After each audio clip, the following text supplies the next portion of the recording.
Et de la chasse d'eau, on met quoi dans la chasse d'eau? Oui. De l'eau comment? Potable. Qu'on pourrait boire. Quand on tire les chasses d'eau, c'est relié sur une même conduite et ça part jusqu'où? Dans les égouts. Et une chasse d'eau, tu sais combien ça consomme? Ça consomme 6 à 9 litres. Ouais, c'est un peu dommage de gaspiller de l'eau comme ça. Hein. Et là, c'est un métier. Quand il y a des problèmes dans les stations d'épuration, ils s'habillent en combinaison et ils plongent dans les bassins avec les eaux usées pour aller réparer les affaires. J'espère qu'il a des lunettes. Oui. Oui, il est en combinaison étanche entièrement.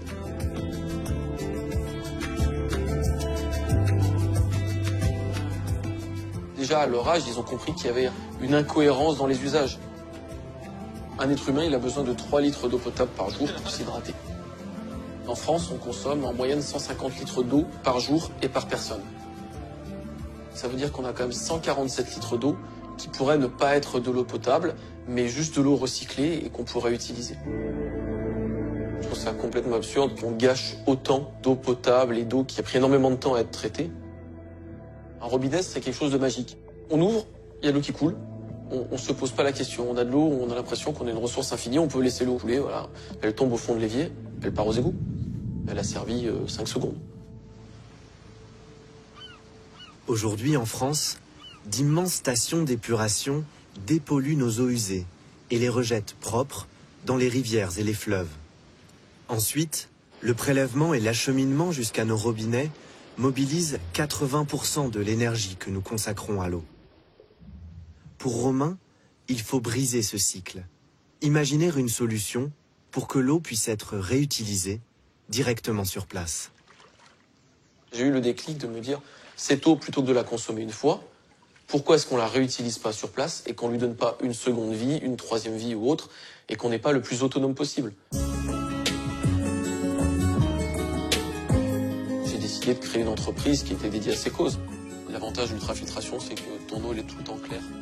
Je suis parti aux États-Unis me former sur une partie des technologies, avec des gens qui étaient vraiment experts dans le recyclage de l'eau. Et pour finir la chaîne de traitement, il faut attendre que les tuyaux arrivent. Derrière, j'ai pu concevoir en France des chaînes qui permettent le plus simplement possible d'arriver à traiter les eaux usées sur place, sans avoir besoin d'amener l'eau ailleurs. L'idée de Romain peut s'appliquer partout. Sur le port de Sète, les autorités lui font confiance. Ici, un nouveau pôle nautique va être construit. Avec Frédéric, le responsable du projet, ils vont concrétiser un rêve. Arrêter de gâcher l'eau qui sert à nettoyer les bateaux et la recycler pour la réutiliser perpétuellement, en circuit fermé. Un vrai cercle vertueux. C'est quand même un peu dommage d'utiliser actuellement de l'eau potable pour juste laver, rincer des coques de bateau et que cette eau soit après rejetée. C'est pas une démarche innée. Clairement, sur la partie réutilisation de la ressource en eau, on sent bien que c'est pas quelque chose de naturel pour nous, quoi. Surtout que dans un port, on est au bout de la chaîne. C'est-à-dire que l'eau douce, l'eau potable, elle va être déversée en mer. Donc c'est le dernier lieu où on peut, on va dire, retenir l'eau pour la recycler justement sur place. Ça éviterait de consommer par an plusieurs millions de litres d'eau potable.